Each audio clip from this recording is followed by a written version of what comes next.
Talk about like the threads of the through lines from your childhood to that can help make sense of who you are and kind of this moment. I think from birth, like the most character defining feature of me has been like attention grabbing and provocative. This played out elementary, middle, and high school. I was always like I had a camp of people that loved me and a camp of people that hated me. I was like always the boldest. Like I would say the craziest shit. And everything that was on my mind, just no filter, I would say it. And this ended up with a lot of people liking me and a lot of people just really disliking me. And I think like things culminated senior year of high school. Like I did well I did well in school. I got accepted to Harvard early, and then later that year I was just always doing crazy shit. And I snuck out of a school field trip past curfew. Like the police had to come and escort me back because we were out at like 2 a.m. and we were all like 16, 17, 18.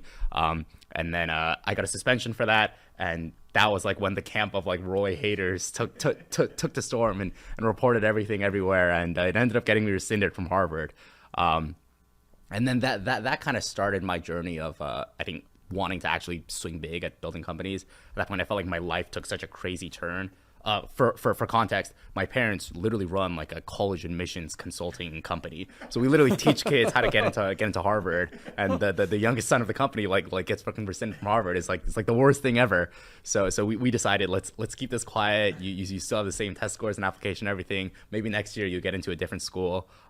So I spent like an entire year at home, and that was like I underestimated how mentally tormenting that would be. Like I'm probably the most extroverted person you might have ever met in your life. I cannot stay maybe like 8 hours without talking to someone. And to spend a year alone, like it made me think like, man, my life is so crazy. I might as well just quintuple down on every single crazy belief thought I have and just live the most interesting life ever. So that was like the moment where I decided like I'm all in on building companies. There's no way I can do anything else. Later, I go to community college in California at the behest of my parents. I think California, this is like a middle ground. California, I have the chance to build a company, and community college, like I have the chance to get the education that my Asian parents always dreamed of.